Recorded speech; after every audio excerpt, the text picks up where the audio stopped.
Kurva penyebaran COVID-19 di Jawa Timur terus menunjukkan angka peningkatan setiap harinya.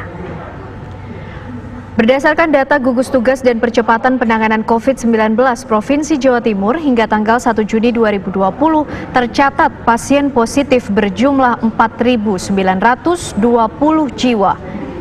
Penambahan pasien COVID-19 tertinggi berada di wilayah kota Surabaya sebanyak 25 pasien. Surabaya sebagai wilayah tertinggi penyumbang kasus positif COVID-19 juga merupakan wilayah penyumbang tertinggi angka kesembuhan dari tambahan 45 orang pasien sembuh sebanyak 17 orang dari Surabaya. Total pasien sembuh khusus wilayah Surabaya sebanyak 240 orang. Sementara untuk total jumlah kasus sembuh di Jawa Timur mencapai 699 orang atau setara 14,21% dari total kasus positif di Jawa Timur.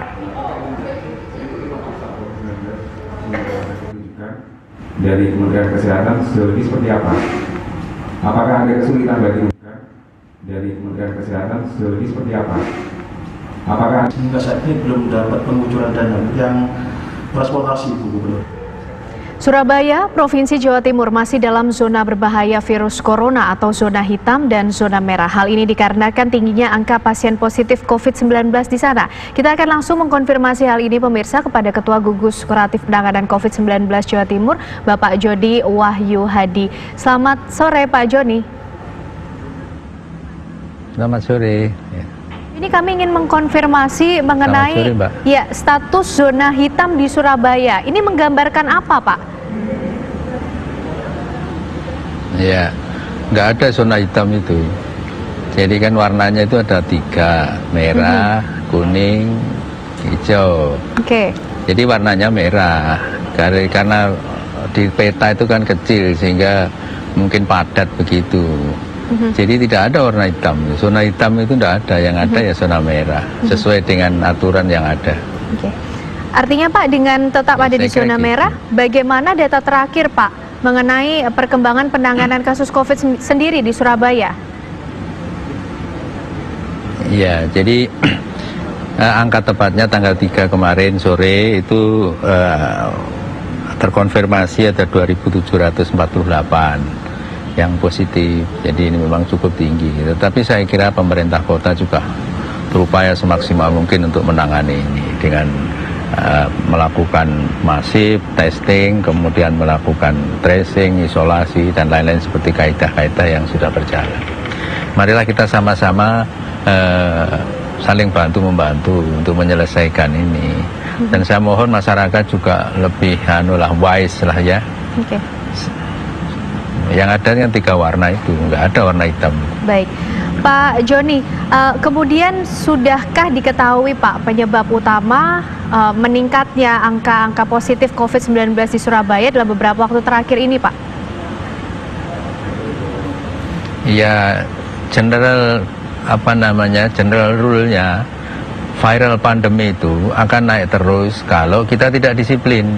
Itu sudah rumus itu, nggak bisa nggak bisa dihindari. Jadi kalau masyarakat tidak disiplin menerapkan protokol kesehatan, ya pasti menular dengan cepat, ini virus. Oleh karena itu, social distancing, physical distancing, cuci tangan, pola hidup bersih, sehat, memakai masker, itu tidak bisa ditawar-menawar, tidak bisa. Pakai masker kalau berdekatan dengan orang. Saya tidak pakai masker ini karena tidak ada orang di depan saya. Baik. Jadi warna droplet itu bisa dicegah dengan masker penularannya. Pak Joni, saya kira itu. Pak Joni, kemudian apakah juga sudah diketahui Pak, kemudian penyebaran dari virus corona ini khususnya di Jawa Timur ini sudah memasuki pada puncaknya atau seperti apa Pak Joni? Ya, jadi kami juga konsultasi dengan beberapa ahli. Memang ini hitung-hitungan kami dari kurva yang kami buat memang belum mencapai puncak, sedang mendekati puncak ya sekitar bulan Juni ini. Itu pun kalau kita melakukan prevensi dengan baik. Ya, puncaknya segera tercapai. Kami optimis, tetapi ya harus kita melakukan prevensi yang tadi itu, disiplin untuk protokol kesehatan. Kalau tidak, maka puncaknya akan sangat lama atau sangat tinggi. Jadi saya himbau di sini, marilah kita sama-sama menerapkan pola hidup disiplin, social distancing, pakai masker, physical distancing, cuci tangan setiap saat. Ya, pola hidup bersih sehat, apabila habis keluar rumah, kemudian pulang segera mandi, ya, segera membersihkan diri. Ya. Tidak saling berdekat-dekatan. Kalau di pasar pakai masker, jaga social distancing. Kalau di negara Vietnam, negara yang hampir sama dengan kita, bisa, kenapa kita tidak bisa?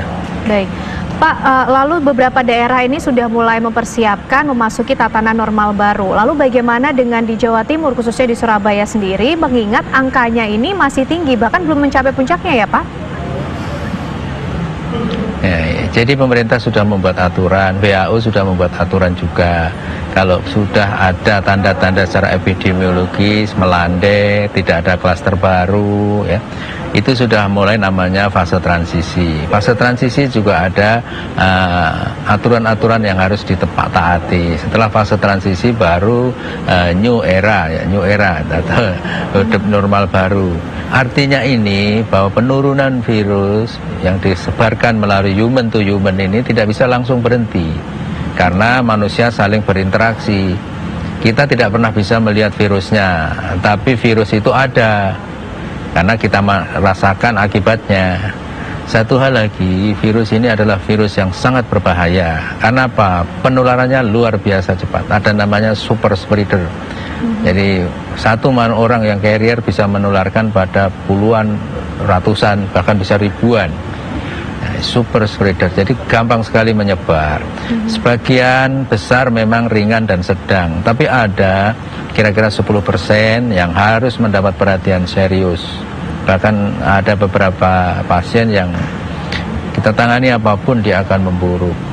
Jadi ini harus sama-sama kita pahami di masyarakat. Disiplin kuncinya, disiplin menerapkan protokol kesehatan yang sudah dibuat oleh pemerintah. Mari kita ikuti.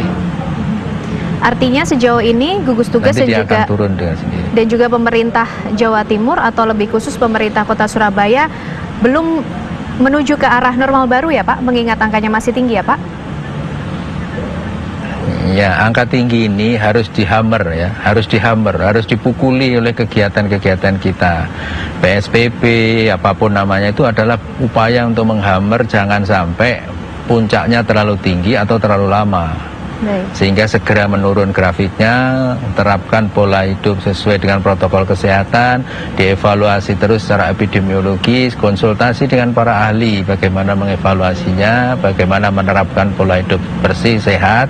Insya Allah bisa, karena apa? Ini penyakit yang self-limiting, bisa sembuh sendiri. Ya. Pak, lalu mengenai persebaran dari virus COVID-19 ini, apakah sudah diketahui ini paling banyak angkanya masihkah berasal dari klaster lama atau ada klaster-klaster baru, Pak?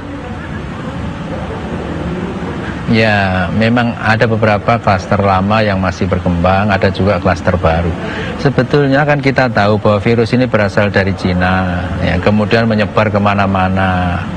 Jadi klaster itu akan terbentuk selama social distancing itu tidak diindahkan. Klaster-klaster itu terbentuk, tak ulang, selama social distancing tidak diindahkan. Selama orang tidak mau memakai APD, alat proteksi diri berupa masker. Ya. Selama orang tidak terbiasa mencuci tangannya setelah menyentuh sesuatu, apapun. Ya, cuci tangan gampang sekali, pakai sabun atau cuci tangan pakai hand washing. It is very simple. Baik. Dan itu harus kita biasakan. Itulah new era nanti. Baik, terima kasih Ketua Gugus Kuratif Penanganan COVID-19 Jawa Timur, Bapak Joni Wahyu Hadi sudah bergabung bersama kami di Kabar Khusus.